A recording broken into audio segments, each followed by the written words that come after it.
Quão grande amor nos tem concedido o Pai, que fôssemos chamados filhos de Deus. Eu e você temos que responder para nós mesmos: o que farei de Jesus? Chamado o livro de Testemunhos, volume 9, página 189, diz assim: se nos humilhássemos perante o Senhor e fôssemos bondosos, o mexeriqueiro descobre o segredo. Deus dá e Deus cobra, mas Deus não cobra nada que Ele não deu antes.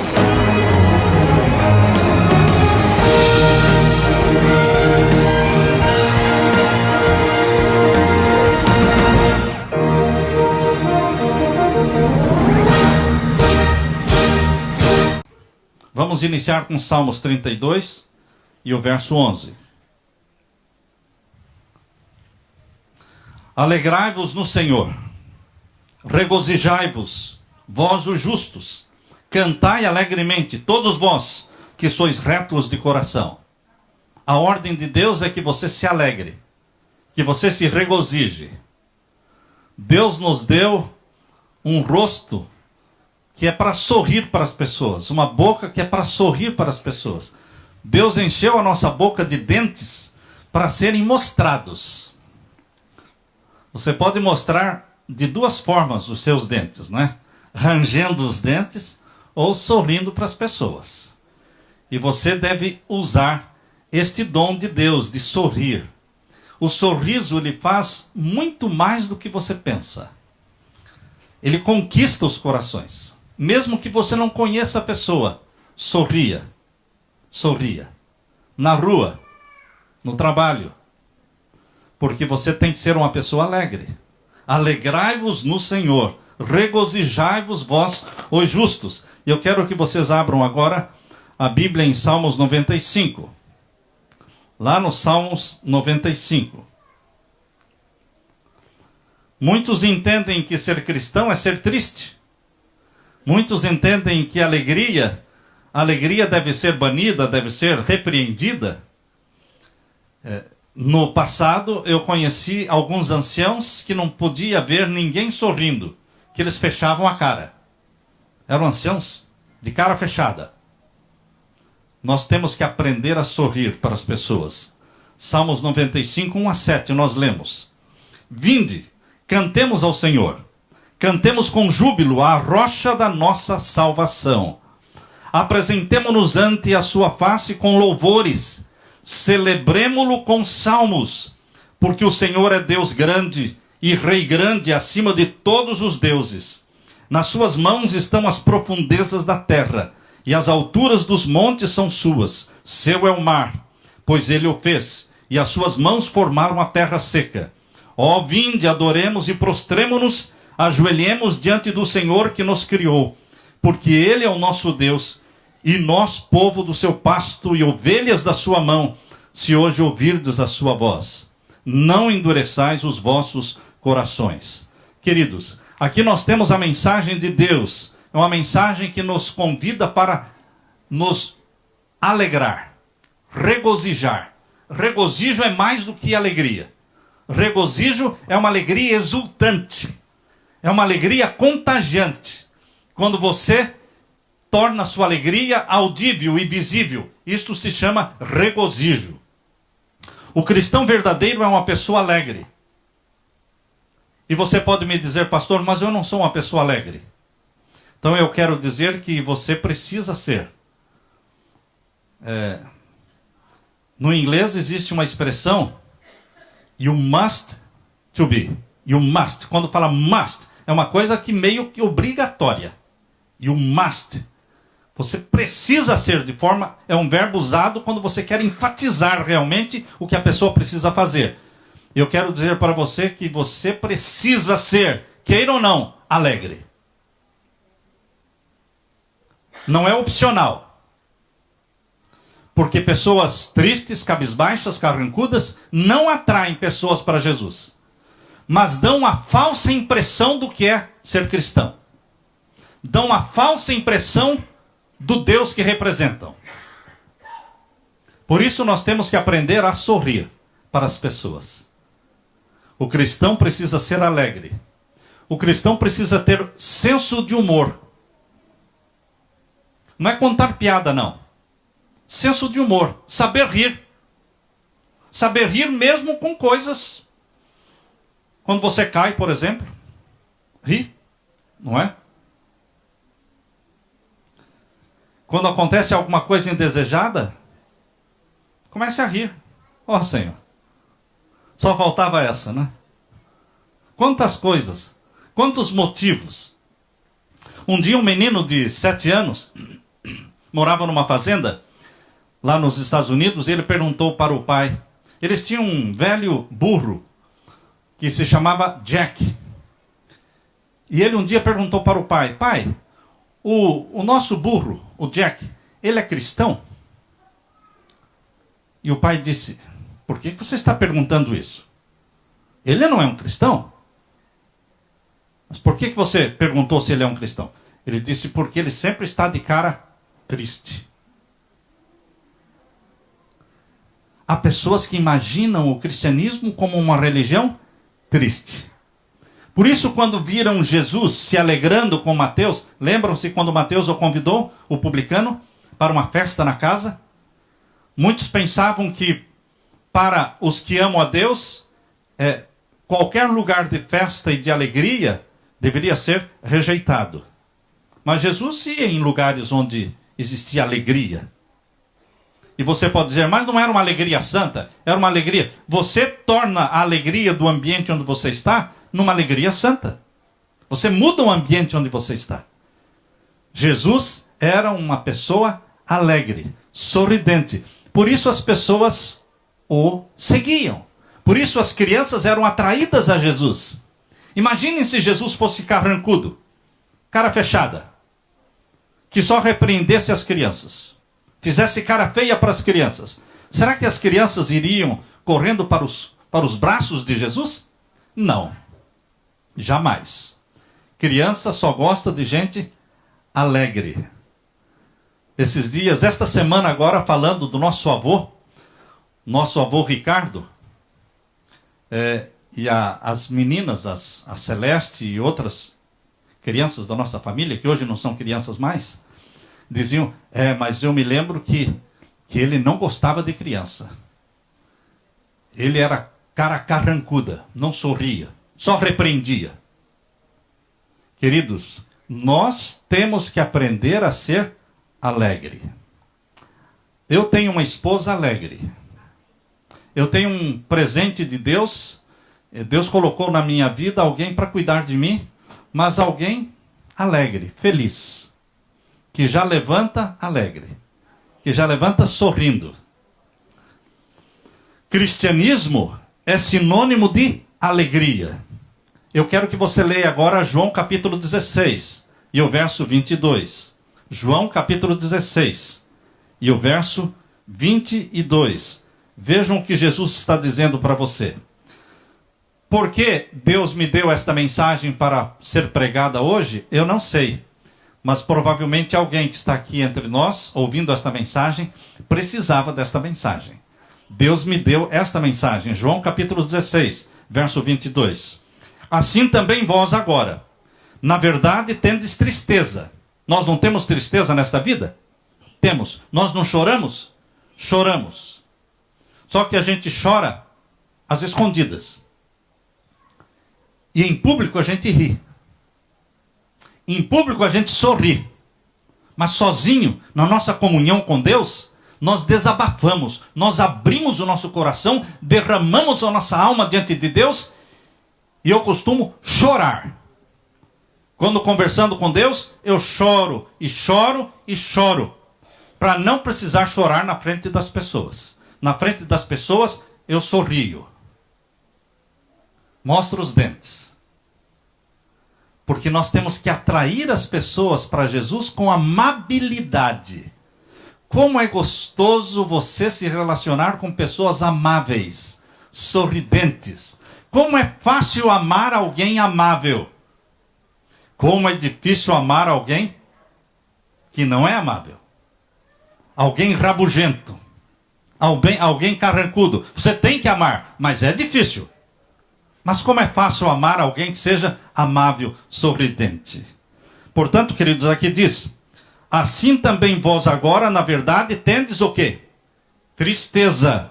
Mas outra vez eu vos verei, e o vosso coração se alegrará, e a vossa alegria ninguém vô-la tirará. Jesus está dizendo que ninguém pode tirar a sua tristeza, a sua alegria, tirar o brilho do seu rosto. Não, nós não devemos desanimar. Os cristãos precisam ser como Jesus, alegre, vibrante. Há pessoas que não vibram com Jesus. Há pessoas que não vibram com a caridade. Há pessoas que não vibram com o amor. Mas vibram com o futebol.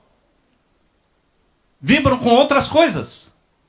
E elas dizem assim: não, mas eu sou assim mesmo. Eu não sou de muito sentimento.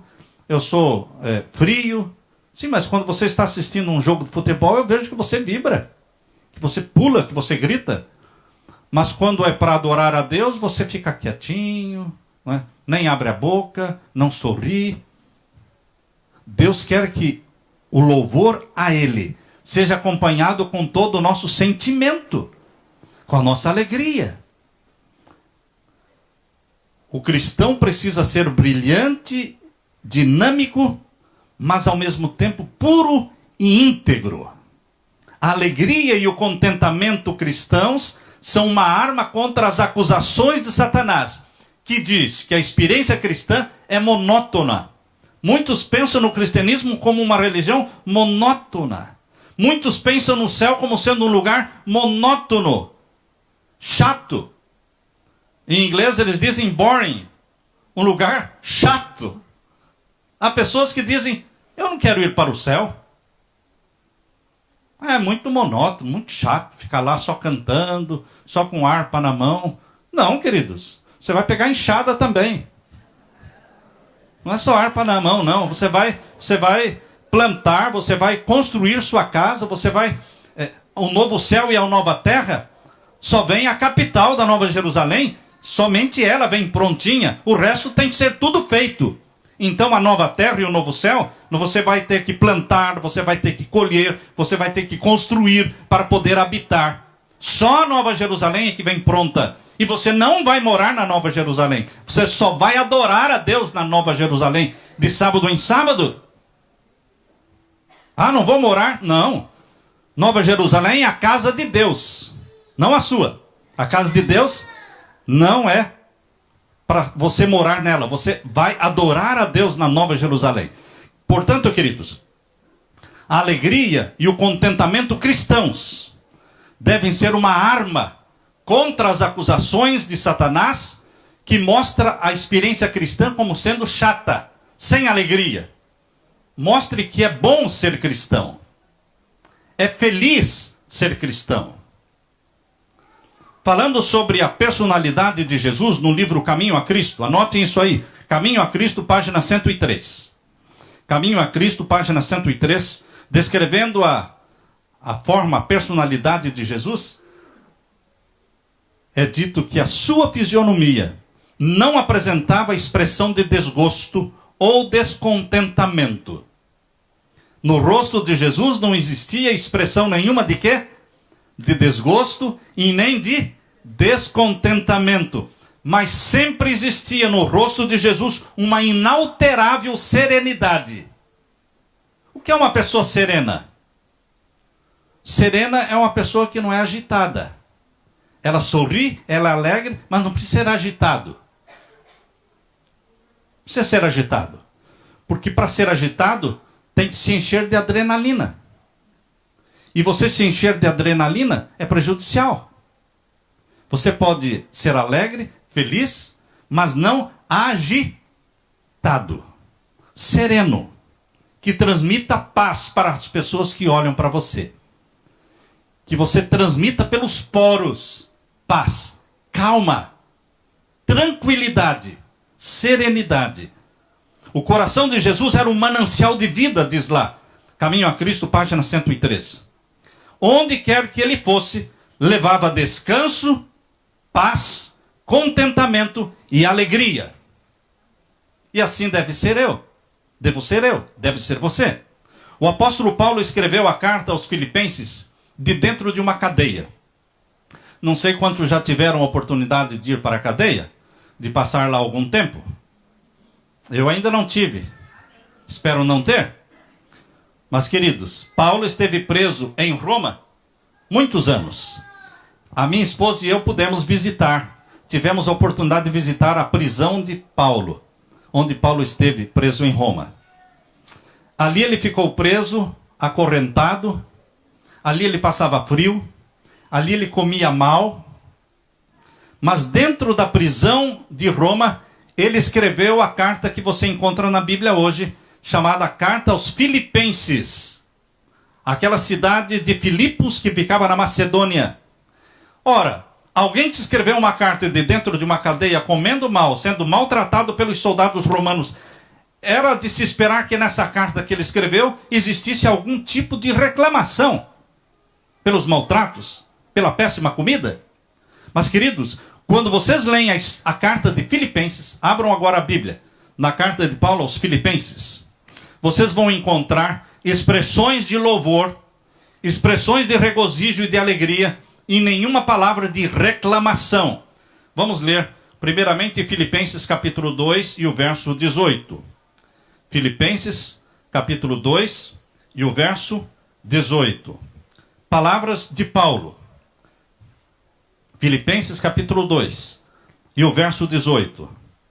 E vós também, regozijai-vos e alegrai-vos comigo por isto mesmo.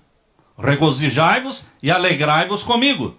Escrevendo para os irmãos da igreja de Filipos, que eram para se alegrar e se regozijar com ele. Só que ele estava na prisão, os irmãos não. O que mais devemos ler aqui em Filipenses? Vamos ler agora Filipenses capítulo 3, versos 1 e 2. Filipenses 3, 1 e 2. Resta, irmãos meus, que vos regozijeis no Senhor. Não me aborreço de escrever-vos as mesmas coisas, e é segurança para vós. Guardai-vos dos cães, guardai-vos dos maus obreiros, guardai-vos da circuncisão. Aqui Paulo está dizendo, regozijai-vos, regozijai-vos, e evitem associar-se com os cães. Interessante. Quem eram os cães? Quem eram os cães? A Bíblia diz que os cães não vão para o céu. E aqueles que defendem os animais estão muito chateados, né? Mas quando a Bíblia fala cães, não está falando do cão animal. Está falando do cão homem. Existia um homem chamado Cão. Filho de quem? Filho de Noé. Quando a Bíblia diz, o cão não herdará os cães não herdarão o reino de Deus, está falando de todos os que têm um estilo de vida semelhante ao de cão. Abra sua Bíblia em Apocalipse 22, verso 15. Apocalipse 22 e o verso 15. Todos acharam? Apocalipse 22 e o verso 15. Ficarão de fora. Quem? Os cães. E agora explica quem eram os cães. Primeiro fala os cães ficam de fora.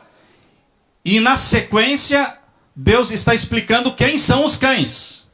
Os feiticeiros é cão. Feiticeiro não vai para o céu. Bruxa não vai para o céu. Harry Potter não vai para o céu. Ocultista não vai para o céu. Astrólogos não vão para o céu. São todos bruxos, feiticeiros. Vocês sabem que esta é uma religião muito forte hoje no mundo? Existem líderes governamentais, políticos, satanistas, bruxos. Eles não fazem nada sem consultar os seus bruxos. Mas, queridos, eles pertencem a uma classe que a Bíblia chama de cães. Não entrarão no reino de Deus, esses bruxos. E o que mais? Os que se prostituem, os que vivem uma vida promíscua, os que vivem uma vida promíscua de adultério, vida dupla na igreja, como a lição da escola sabatina contou a história do ancião, que pregava muito bem, mas era só talento.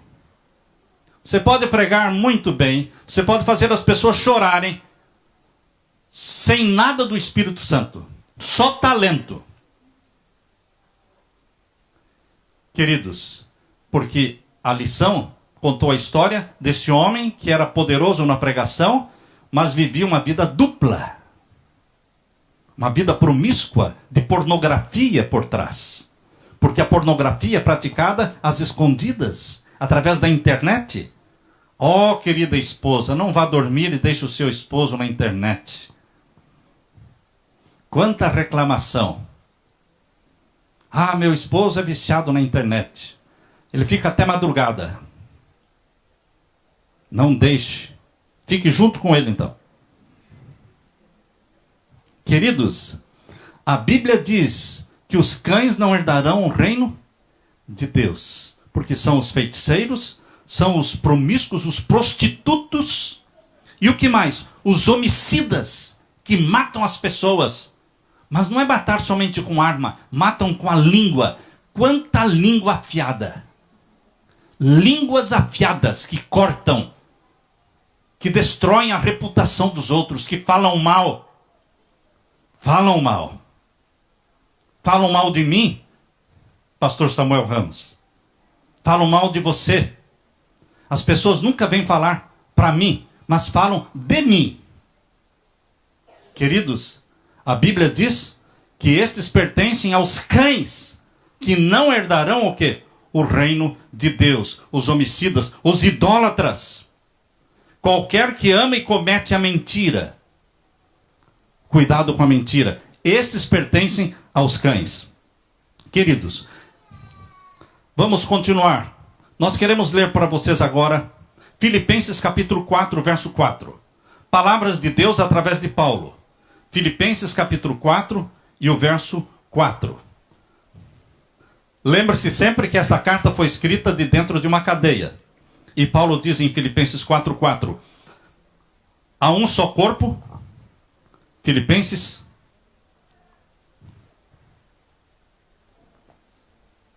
Não é esse o texto não.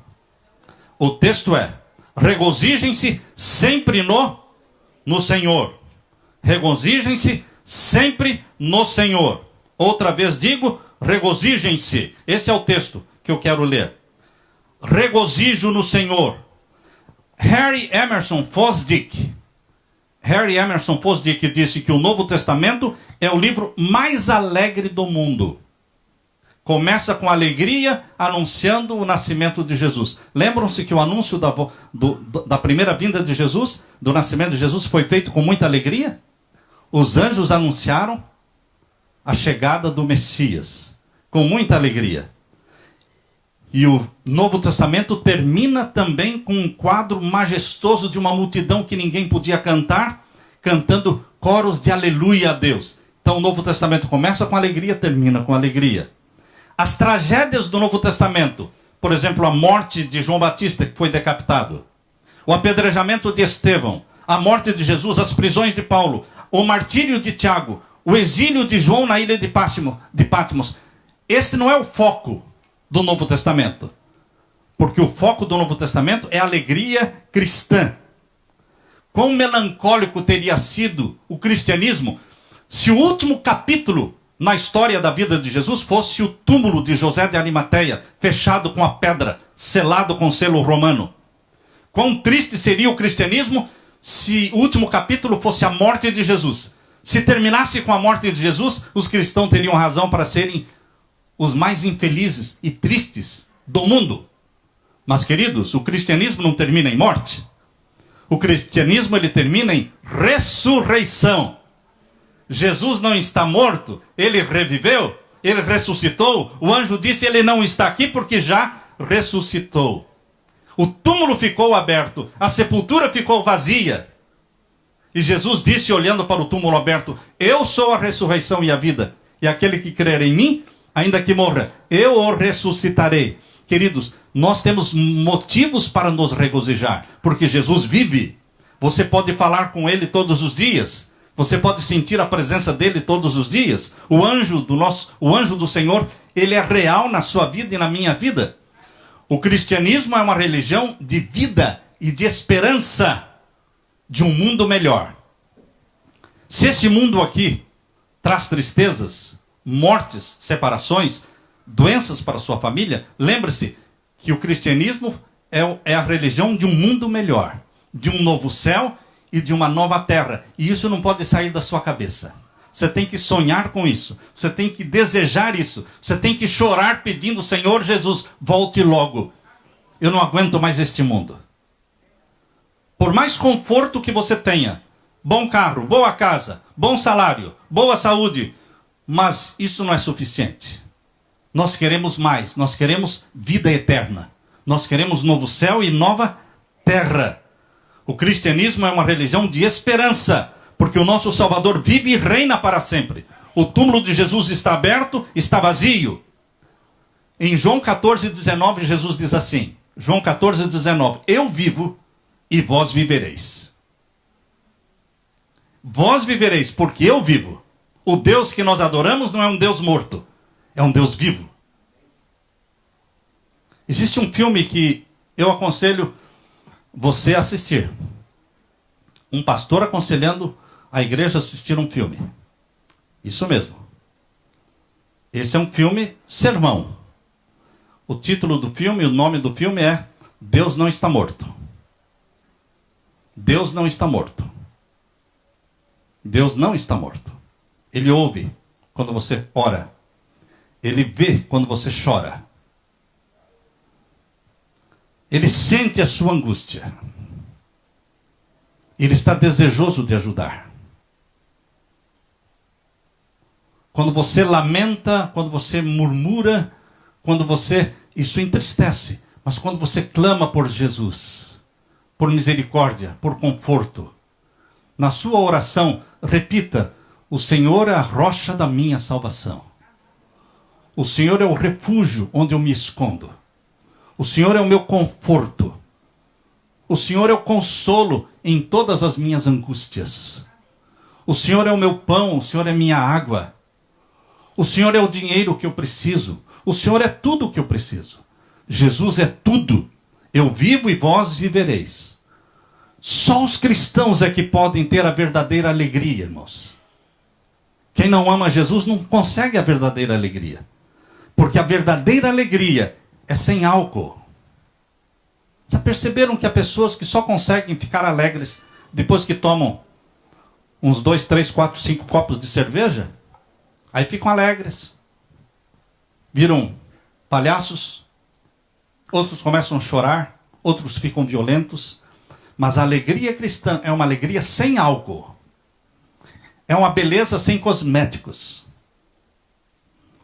É um prazer sem drogas. A religião de Jesus é um prazer sem drogas. É um sexo sem prostituição.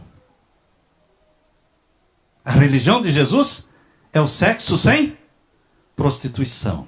É a paz sem a violência. É o amor sem o senso de culpa. É a riqueza sem bens materiais. É o enriquecer sem acumular. A religião de Jesus é uma autoestima forte, mas que não pensa em si mesma. Quando o filho pródigo fugiu de casa, ou melhor, foi embora de casa e levou o dinheiro do pai para ser gastado e desbaratado no pecado, o pai ficou orando por ele. E aquele jovem gastou tudo o que ele tinha em busca de prazeres. Mas o coração dele estava vazio. No fundo, o filho pródigo era um jovem triste.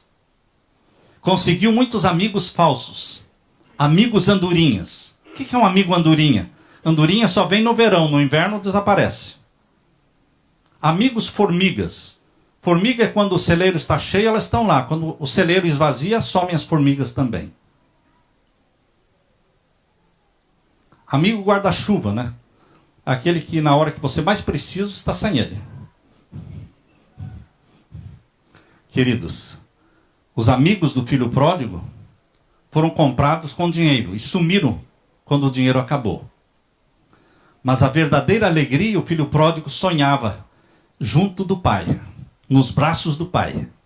Ele disse: eu voltarei, eu me levantarei e irei ter com o meu pai. E direi: pai, pequei contra o céu e perante ti. Já não sou digno de ser chamado teu filho. Faze-me como um dos teus empregados. E quando o filho estava voltando, os olhos do pai o reconheceram à distância. E o pai correu ao seu encontro. Vocês sabem o que é um velho, um ancião, naquele tempo correr? Naquele tempo, queridos, pessoas idosas e de respeito não corriam. Mas o pai do filho pródigo esqueceu a cultura do seu tempo. E ele, quando viu à distância a figura do filho, ele correu. Ele quebrou um tabu. E correu e abraçou o filho sujo e maltrapilho. E o filho voltou a ter a alegria verdadeira. Você só vai encontrar a alegria verdadeira, meu querido irmão. Não é na droga. Não. Não é na droga. Quem fuma, quem bebe, quem usa drogas, eu digo, você já sabe o gosto. Você já usou tantas vezes. Não precisa usar mais. Eu gosto de chocolates, mas não como. Porque quando alguém me oferece, vem aquela vontade de comer, eu falo, mas eu já comi, eu já sei o sabor. Não preciso comer de novo. Isso me conforma. Eu já sei o sabor que tem, a azia que vai me dar depois.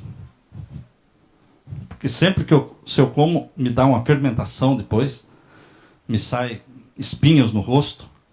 Então, eu já sei, então não quero mais. Basta, você que fuma, você que bebe, você que usa droga, você já sabe como é. Diga a Jesus, basta, Senhor. Eu não quero mais. Já me cansei desta vida.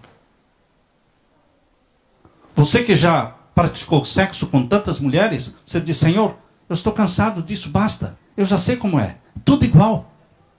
Quem viu uma mulher, viu todas. Você não precisa ver 3, 4, 5 mulheres. Quem viu uma, viu todas. Para que essa curiosidade? Para que a curiosidade? De Satanás essa curiosidade. Porque depois você cai a ficha e você diz, por que eu fui fazer isso? Deus quer que você seja racional, dominado pelo raciocínio, dirigido pelo Espírito Santo. Deus não quer que você seja uma pessoa governada por sentimentos e por instintos, não. Os instintos são animais. Porque os animais também têm instintos. Mas você tem mais do que um animal tem. Porque você tem razão e o animal não tem razão. Por isso você tem que agir pela razão e não pelos instintos. Os instintos precisam ser dominados, suplantados pela razão santificada pelo Espírito Santo. Por isso, meu querido irmão, Deus quer que você fuja dos prazeres que trazem o pecado junto com eles. Porque não vale a pena o prazer do pecado. Se Davi tivesse pensado que aquele prazer de ver uma mulher bonita, que se chamava Batseba, mulher de Urias, se ele tivesse pensado, imaginado que aquele prazer momentâneo ia trazer a morte do filho Absalão, porque Absalão foi morto em resultado do pecado de Davi. Aminon ia estuprar a própria irmã Tamar. Mas por quê? Resultado do pecado de Davi. Toda a desgraça que aconteceu na vida e na família de Davi foi em resultado do pecado de Davi. Porque Deus abençoou os filhos por amor aos pais. E Deus amaldiçoou os filhos também. Quando os pais não se consagram a quem? A Deus. Não pense que os seus filhos vão para o céu sem a sua intercessão, sem a sua oração, sem o seu exemplo, não. Nós temos que interceder pelas criancinhas, pelos filhos. Se Davi tivesse pensado em toda a desgraça na família, ele teria dito assim: aquela mulher é bonita mesmo, ela estava tomando banho num lugar público. Ela também estava no lugar errado, não é? Mas ele ele pensaria assim: esta mulher é bonita, mas é a esposa de Urias. Ponto final. Ponto final. Virava o rosto para outro lado e vai fazer outra coisa. Ele diria: você quando encontra uma tentação na rua, você pode pensar: bom, realmente esta mulher é bonita, mas eu sou casado e eu amo a minha esposa. E ponto final. Queridos, você decide fazer o que é correto. Não precisa sentir a vontade de fazer o que é correto. Há pessoas que ficam esperando a vontade de fazer o que é correto. Alguém comentou na lição hoje que nós temos que sentir vontade de praticar caridade. Isso é bom. Mas e se você não sente vontade de praticar caridade? Daí? Não pratica? Queridos, se você não sentir vontade de ler a Bíblia, como é que você faz? Vou ficar esperando vontade. Quando tiver vontade eu vou ler. Não, queridos. Com vontade de ler a Bíblia ou não, leia. Leia. E com o tempo da leitura, a vontade começa a surgir. Se você não tem vontade de praticar caridade, pratique-a. Decida praticar caridade. Com vontade, sem vontade, de qualquer jeito. Mas pratique a caridade. E o Espírito Santo vai despertar em você o gosto, a alegria de praticar a caridade. Mas não fique esperando a vontade, porque Satanás não vai deixar esta vontade vir. E você vai passar. Há pessoas que dizem: eu não estou com vontade de confessar esse pecado. Confesse-o, mesmo sem vontade. Eu não tenho vontade de fazer o bem para aquela pessoa, mas faça, mesmo sem vontade. Eu não tenho vontade de viver com a minha mulher mais. Está vendo que todas estas decisões são feitas com base no sentimento, não na razão? Ah, não tenho vontade disso, não tenho vontade daquilo, eu estou gostando de outro. Sentimentos são enganosos. Tome decisões com a razão. Eu vou amar a minha esposa, não porque eu quero, eu não tenho mais amor por ela, mas eu vou amá-la. Em nome de Jesus eu vou amá-la. É uma decisão. E quando você decide fazer a vontade de Deus, que é amar a esposa, é amar o próximo, é praticar a caridade, porque Deus pediu, eu vou fazer porque eu obedeço a Deus, eu amo a Deus. O amor ao próximo começa a nascer. O amor à esposa começa a ressuscitar. Mas não fique esperando para fazer. Decida fazer. Decida confessar o pecado. Não espere pela vontade de confessar o pecado. A verdadeira alegria vem na decisão de fazer a vontade de Deus, mesmo sem vontade de fazer. Vocês acham que as pessoas que deixam de fumar, elas deixaram porque estão morrendo de vontade de deixar de fumar? Não, elas estão morrendo de vontade de fumar. É o contrário. Mas então por que decide deixar? Porque entendem que fumar é pecado. Fumar destrói a saúde do corpo, destrói o templo do Espírito Santo. E elas dizem: eu quero amar a Deus, eu quero a salvação, eu quero fazer a vontade de Deus. Então, Senhor, eu decidi deixar de fumar.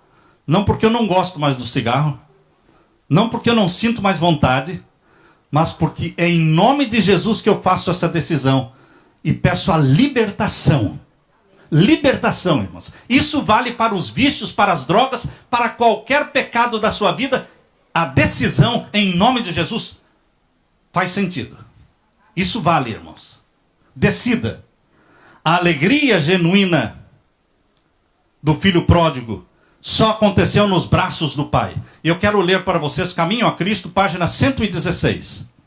Caminho a Cristo, página 116, diz assim: cristãos que acumulam sombra e tristeza em sua alma.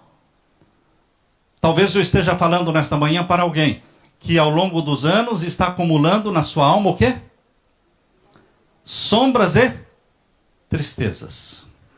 Cristãos que acumulam sombra e tristeza em sua alma, que murmuram e se queixam, estão dando aos outros uma ideia falsa de Deus e da vida cristã. Você é conhecido como uma pessoa que murmura? Que reclama?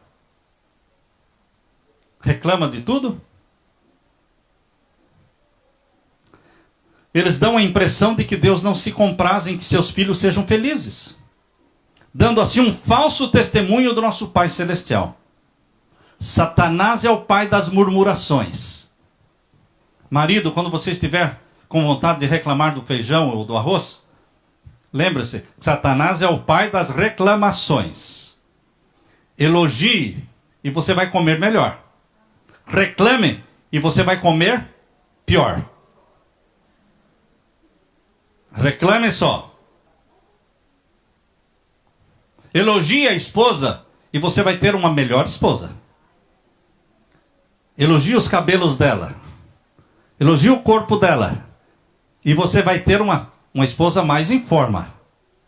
Agora reclame. Chama ela de gorda. Chama ela de feia. De velha. E você vai ter que comer comida velha mesmo. Elogio tem um efeito de restaurar as pessoas. Reclame do empregado e você vai ter um pior empregado.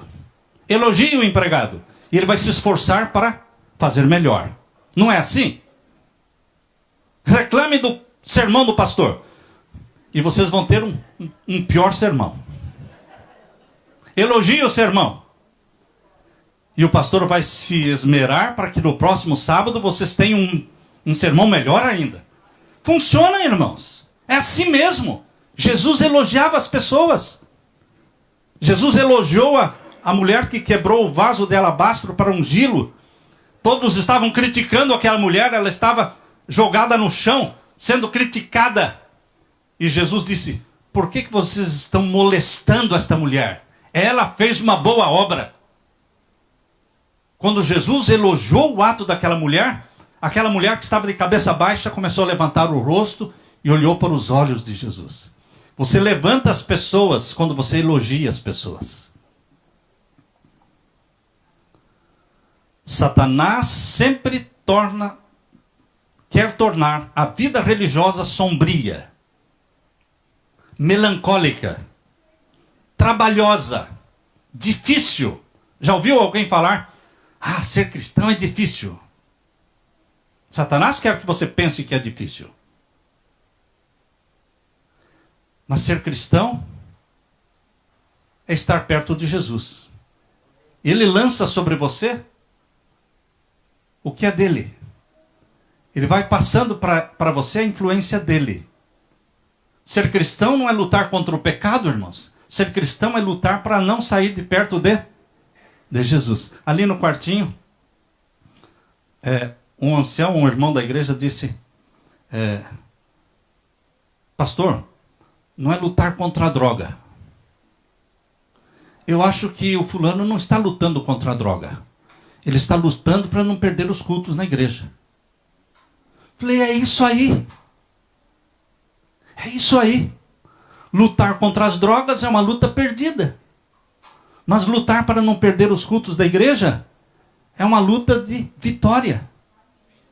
Porque quando você luta para estar com Jesus, a atração da droga vai sumindo.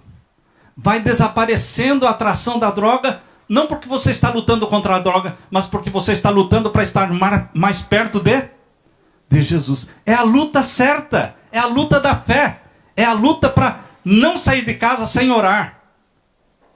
Queridos, muitos através da estrada da vida pensam demais nos seus erros. Faltas, decepções, ficando com o coração cheio de amargura e desânimo. Pare de pensar nos seus erros passados. Você já confessou? Já confessei. Então não fale mais nisso.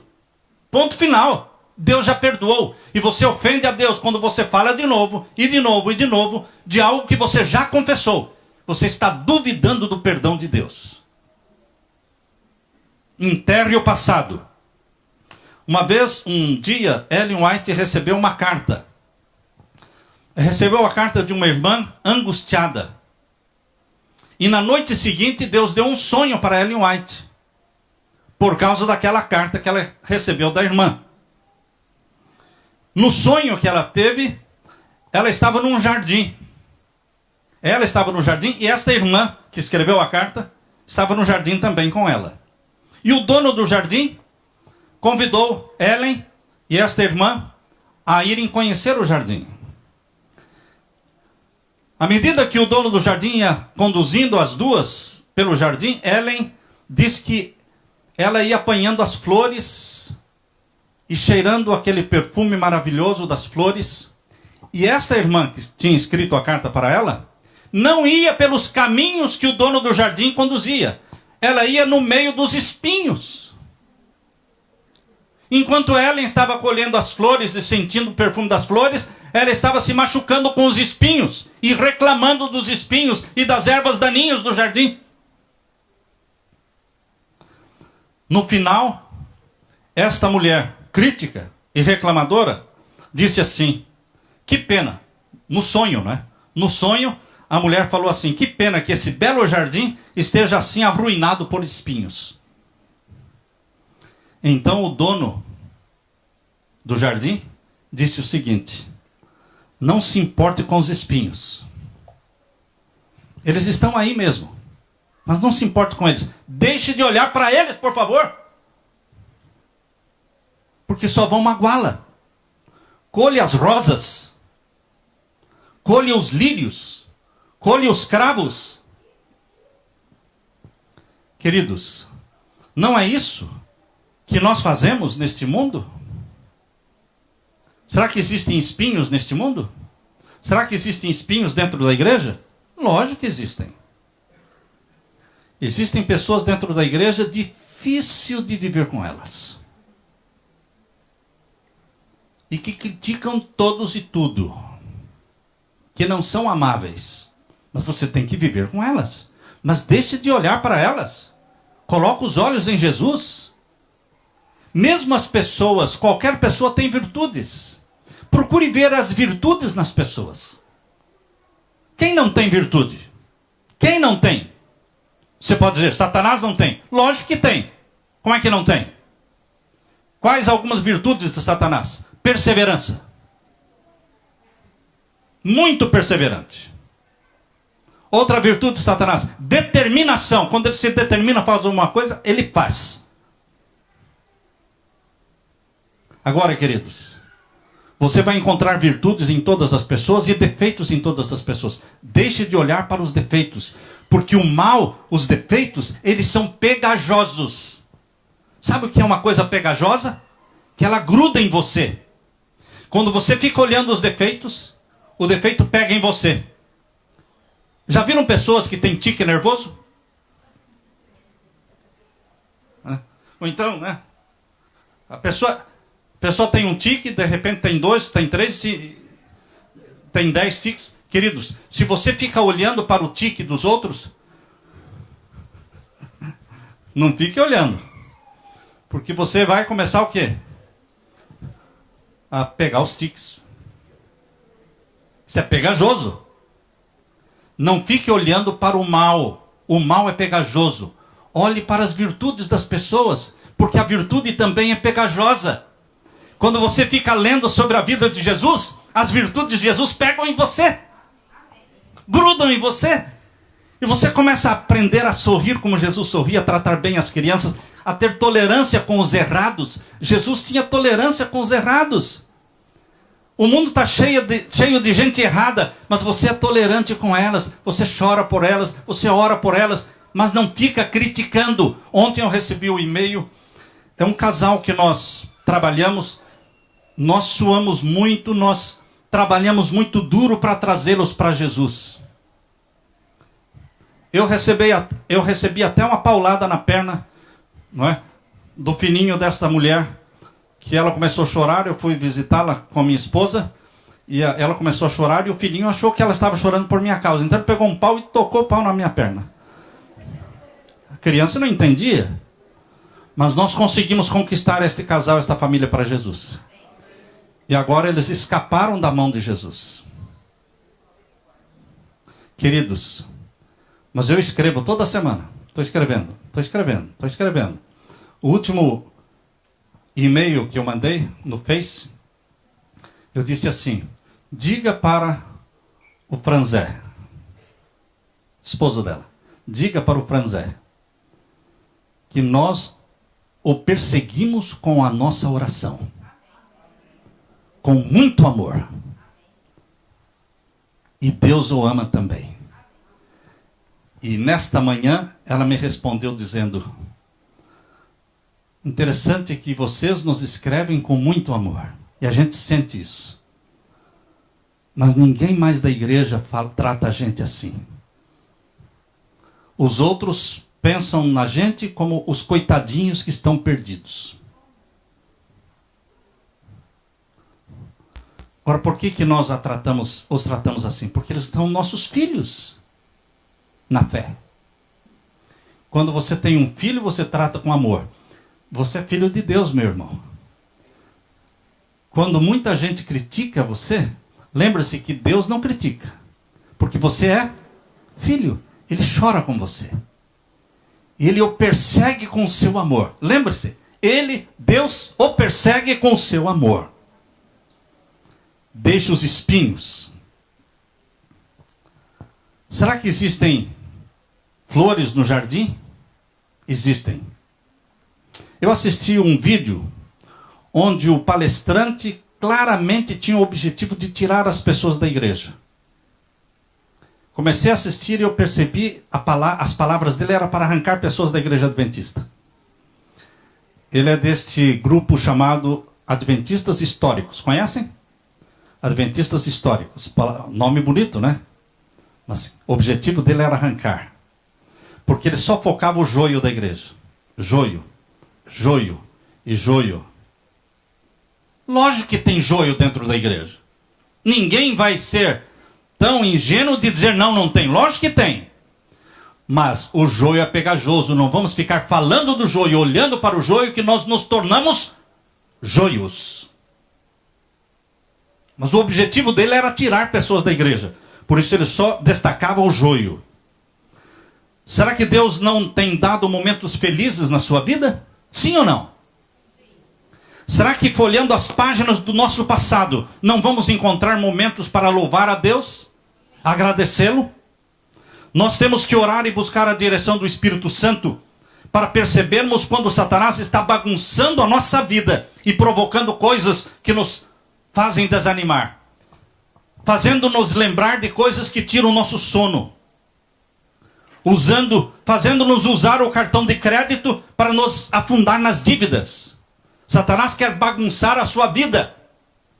Elimine os cartões de créditos da sua vida, porque isso traz desgraça na família, briga entre marido e esposa por causa da dívida. E existem mulheres e homens que não conseguem ficar sem comprar. Eu conheço uma esposa que disse: meu marido finalmente tirou das minhas mãos o cartão de crédito. Ainda bem que ele tirou, porque eu não consigo ficar sem comprar. E ele nem pode me falar quanto tem no banco. Porque se ele disser que tem $200 ou R$200 no banco, eu vou e gasto. Então ele já nem me fala quanto tem no banco. Queridos, há pessoas que estão o quê? Dominados por esse impulso de comprar, de gastar, de se endividar. Deus quer nos libertar disso. Não deixe Satanás bagunçar a sua vida, meu irmão, minha irmã. Não deixe o controle da televisão na mão de Satanás, porque ele vai colocar nos canais da novela, nos canais dos filmes. Não deixe o controle na mão de Satanás, ele controla a sua vida para o mal. Decida parar de reclamar. Comece a louvar a Deus pelas coisas boas. Pare de reclamar do marido, da esposa, dos filhos, porque eles ficarão piores. Comece a louvar a Deus pelo marido, pela esposa, pelos filhos, pela igreja, e tudo vai ficar melhor. Não é sábio ajuntar todas as penosas recordações da vida passada. Não é sábio ajuntar todas as injustiças que nos fizeram, decepções que tivemos, e falar tanto sobre elas, lamentá-las tanto, que nos sintamos esmagados pelo desânimo. Não é sábio fazer isso. Caminho a Cristo, página 117. Juntem todas as benditas promessas de Jesus. Juntem todas as promessas maravilhosas de Jesus. E contemplem estas promessas continuamente. Alguns quadros que Deus quer que você pendure nas paredes da sua memória. Pendure estes quadros. Primeiro, Jesus deixou o trono do Pai e se revestiu com a humanidade para nos resgatar do poder de Satanás. Lembre-se que você é precioso aos olhos de Deus. Segundo, a vitória que Jesus obteve sobre Satanás é a porta do céu aberta para você. Ah, é difícil ir para o céu. A porta está aberta. Só não entra quem não quer. A porta tem nome. O nome é Jesus. É difícil entrar pela porta? Não. Ah, mas como é que eu vou viver depois da vida cristã? Isso é outra coisa. Primeiro você entra pela porta. E depois o Espírito Santo vai mostrar para você como viver a vida cristã. É obra dele, meu irmão. É ele que faz a obra de empurrá-lo pela porta que se chama Jesus e depois capacitá-lo a viver dentro desta família que se chama família de Deus na terra. Queridos, quando você se sentir tentado por Satanás, não deixe escapar nenhuma palavra de dúvida, nenhuma palavra sombria. Todos passam por provações. Todos passam por desgostos quase insuportáveis, por tentações difíceis de resistir. Todos passam. Mas não fique contando estas provações para os outros. Porque os outros também são fracos. Conte para Jesus. Como pastor, eu fui ensinado desde a faculdade de teologia de que eu não podia ficar contando os meus problemas para os membros da igreja. Porque eu estou ali para ajudar e não para atrapalhar, né? Não é assim? Os membros da igreja esperam um pastor que vá, o quê? Ajudar. Agora, se o pastor, em vez de ajudar, ele vem e começa a chorar e falar que está com um problema, não consegue resolver os problemas dele, a igreja vai falar, uau, o que está acontecendo? Queridos, e sabe que foi muito bom isso? Porque a minha esposa e eu nunca abrimos a nossa vida para ninguém. Tivemos diferenças? Lógico. Discussões? Tivemos. Momentos difíceis? Tivemos. Mas a minha sogra nunca ficou sabendo. Minhas cunhadas não ficaram sabendo. Meus pais nunca ficaram sabendo. Ninguém. Porque eu sabia que eu não podia contar para ninguém. Mas para Jesus eu podia. Então minha esposa e eu contamos para Jesus. E Jesus salva todos os casamentos. Jesus salva todos os casamentos. Mas não fique contando para os outros. Porque os outros já estão cheios de problemas. E quando o seu marido entrar na igreja, todo mundo vai olhar para ele e vai lembrar, aquilo que ela falou, olha, é safado mesmo esse cara, né? Ainda vai lá na frente pregar, olha, devia ter vergonha. Por quê? Porque a esposa contou. Queridos, não podemos o quê? Contar para os outros. Conte para quem? Para Jesus. Leve a ele a sua ansiedade, suas lutas. Tome como regra nunca proferir uma palavra de dúvida, de desânimo. Você pode fazer muito para iluminar a vida das outras pessoas. Preciso terminar, irmãos, porque o tempo já se foi. A vida dos seguidores de Jesus deve se revestir de propósitos fervorosos. Os filhos de Deus não serão levianos. Os filhos de Deus não serão levianos. Sabe o que é leviano? Às vezes as pessoas confundem leve com leviano, né? Você tem que ser leve. Não é? Deus quer que todo mundo seja o quê? Leve. Mas leviano não. Leviano é uma pessoa promíscua, sensual, conta piada suja, picante. Não serão levianos os filhos de Deus. Não demonstrarão alegria barulhenta, nem farão gracejos de mau gosto. Onde está escrito isso? Caminho a Cristo, página 120. Caminho a Cristo, página 120. Entretanto, a religião de Jesus proporciona muita paz. A religião de Jesus não se extingue com alegria. Não extingue o brilho da alegria. Não restringe o prazer, nem oculta a fisionomia radiante e sorridente. Cada dia, meu querido irmão, tem suas preocupações, dificuldades. Todos os dias tem. Alguém disse, todo dia eu tenho que matar um leão, não é? Você sai para o trabalho, você tem uma luta cada dia. Todos os dias existem preocupações. Ao nos encontrarmos uns com os outros pela rua, todos nos sentimos inclinados a falar de quê? Das nossas dificuldades e provações. Damos lugar a tantas aflições. Permitimos a invasão de tantos medos. Expressamos tamanho peso de ansiedades que seria possível supor que não temos um Salvador compassivo e amorável. O que fazer então? Deixo o segredo. 1 Pedro capítulo 5, verso 7. O que fazer então com as nossas angústias? Com os nossos temores? Com os nossos medos? O que fazer? 1 Pedro capítulo 5, verso 7. Esse é o texto que eu deixo com vocês. Para que vocês levem para a vida de vocês. 1 Pedro capítulo 5, verso 7. Lançando sobre ele. Ele quem? Jesus. Lançando sobre Jesus toda a vossa ansiedade. Você está ansioso? Não coma as unhas. Corra para Jesus. Chore. Chorar desabafa, irmãos. Chorar lava os olhos. Lubrifica os olhos. Acalma os nervos. Lava o rosto. Chore. Aprenda a chorar. Não longe de Jesus. Aprenda a chorar aos pés de Jesus. Lance sobre ele o quê? Toda a sua ansiedade. Está precisando de dinheiro? É para ele que você tem que falar. Tem briga na casa? É para ele que você tem que falar. Quer se libertar de um vício? É para ele que você tem que falar. Lance sobre ele toda a vossa ansiedade, porque ele tem cuidado de vós. Amém, irmãos? Jesus é a solução. Regozijai-vos e alegrai-vos no Senhor. Amém? Que a graça de Jesus permaneça com você. Amém, irmãos?